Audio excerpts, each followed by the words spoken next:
தந்தை, மகன், தூய் ஆவியின் பெயராலே ஆமென். ஆண்டவர் உங்களோடு இருப்பாராக, ஆன்மாவோடும் இருப்பாராக. இறையேசுவில் பிரியமுள்ள இறை சொந்தங்களே, இந்த புதிய நாளை தந்த இறைவனுக்கு நாம் நெஞ்சார நன்றியை கூறிக்கொள்வோம். இறைவனுடைய ஆசீரும் அருளும் உங்களுக்கும் உங்கள் குடும்பத்தில் உள்ள அனைவருக்கும் கிடைக்க சிறப்பாக ஜெபிக்கின்றேன். இன்றைய நற்செய்தியானது மத்திய எழுதிய நற்செய்தி 10வது அதிகாரம் வசனங்கள் 23 33 முடிய உள்ள வசனத்தில் இயேசு கிறிஸ்து ஒரு முக்கியமான விஷயத்தின் மூலமாக நம்மை எச்சரிக்கின்றார். அது என்னவென்றால், அஞ்ச வேண்டாம். எதற்கு அஞ்ச வேண்டாம்?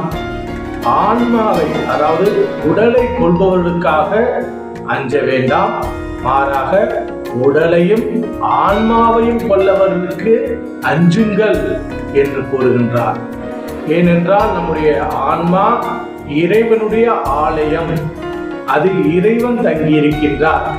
அதை அழிக்கக்கூடிய நம்முடைய கெட்ட எண்ணங்கள், சிந்தனைகள், பேச்சுக்கள் இவற்றை நாம் ஒதுக்க வைக்க வேண்டும்.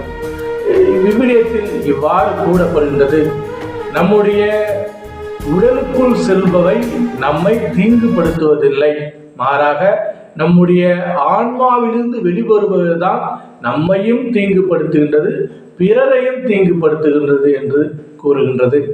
அன்புமிக்க இறை சொந்தங்களே, நம்முடைய ஆன்மாவை சுத்தமாக வைத்துக் கொள்ள வேண்டும். அது மட்டுமல்லாமல் இயேசு கிறிஸ்து இன்று இன்னொரு முக்கியமான விஷயத்தை கூறுகின்றார்.